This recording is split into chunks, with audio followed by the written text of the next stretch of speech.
313. The gift of wisdom. Presence of God, come, O Spirit of wisdom, draw me. Meditation. 1.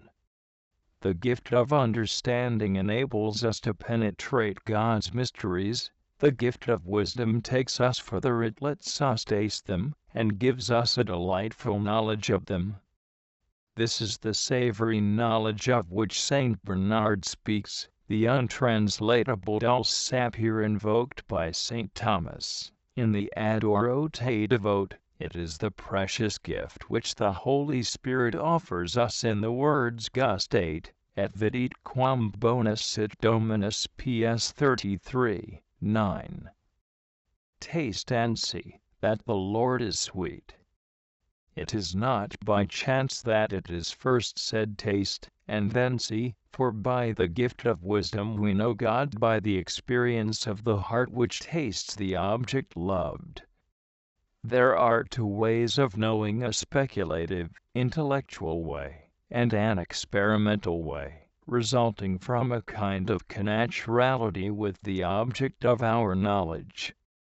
The latter is not so clear, but it is much deeper than the former, and grasps the inner substance of things. Thus, for example, because of the affinity of thought and affection that binds a mother to her child, she knows its heart much better than any other person.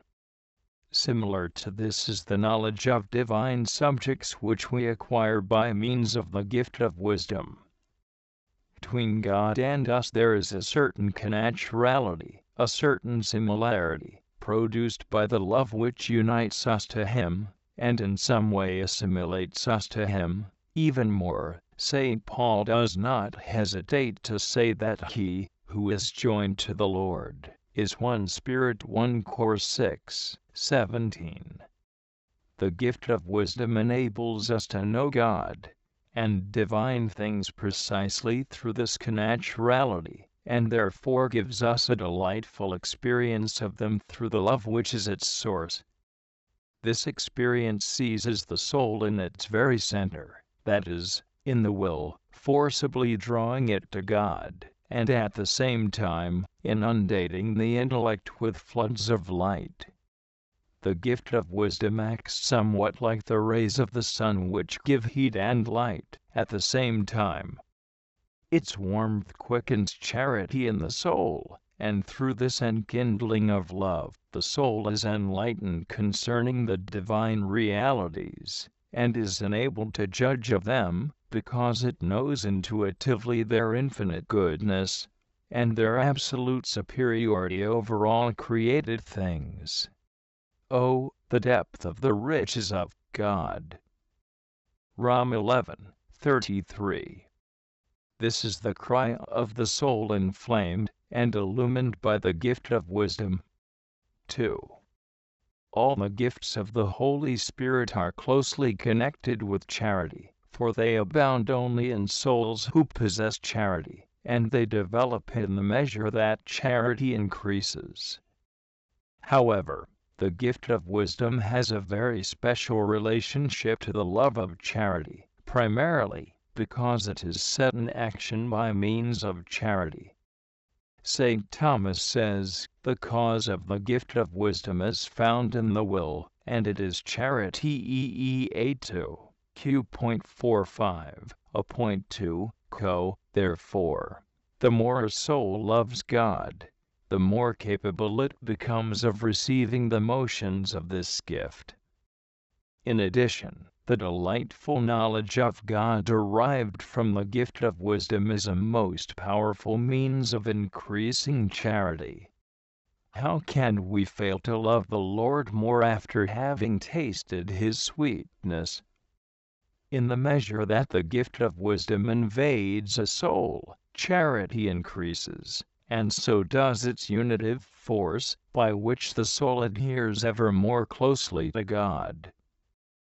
This gift leads to a more profound prayer, and that experienced when the gift of understanding alone intervenes. The soul feels seized and drawn by God in an irresistible way.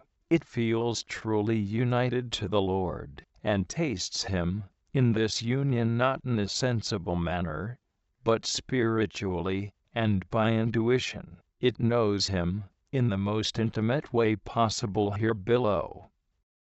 The soul emerges from this prayer inflamed with love, a love which it expresses above all by the perfect conformity of its will with God's. In all the happenings of life, it comes from this prayer, so full of God, that, upon returning to its ordinary duties, it sees and considers everything in relation to God. In this way the gift of wisdom extends its influence even into our practical life, and teaches us to judge all things in the light of God. In order to receive the actions of the gift of wisdom, the most sublime of all the gifts, we should gently prepare our heart for the plenitude of love, and at the same time apply ourselves to the acquiring of a profound humility, because, as Jesus has said, "Thou hast hid these things from the wise and prudent, and hast revealed them to little ones." Me 11:25. And those alone acquire the wisdom of God, who are like ignorant children, and, laying aside their knowledge, walk in His service with love. J.C.S.J. 4:5. Colloquy. Come, O Divine Spirit, and take possession of my heart, dissipate all the darkness that the folly of the world calls wisdom, and grant me in its place the gift of heavenly wisdom. You alone can teach me to despise what the world loves, that is, what delights and flatters. You alone can teach me to enjoy the things of God, the virtue, piety, and love which you came to kindle on earth in order that the world might be inflamed anonymous. O God, who by your essence are uncreated love, infinite love, boundless love, not only loving, but love itself, O God, from whom proceeds the love of all the seraphim, and of all creatures, why do I not love you? Why am I not consumed in this burning furnace of love, which embraces the whole universe?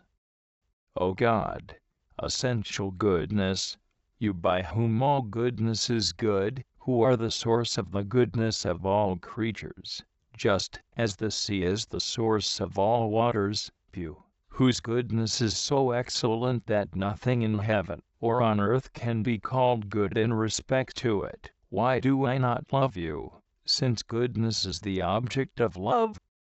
O most holy Father, O most merciful Son, O most loving Holy Spirit, when will you, O Father, be most deeply hidden in the innermost depths of my soul, and fully possess me? When shall I be all yours and you all mine? When will you be my King? When will that day come? Oh, when? Oh, it will surely come. Do you believe that I shall see it? Why such delay? How painful this waiting! Hasten, O Jesus, hasten, delay no longer. Fen. Louis of Granada,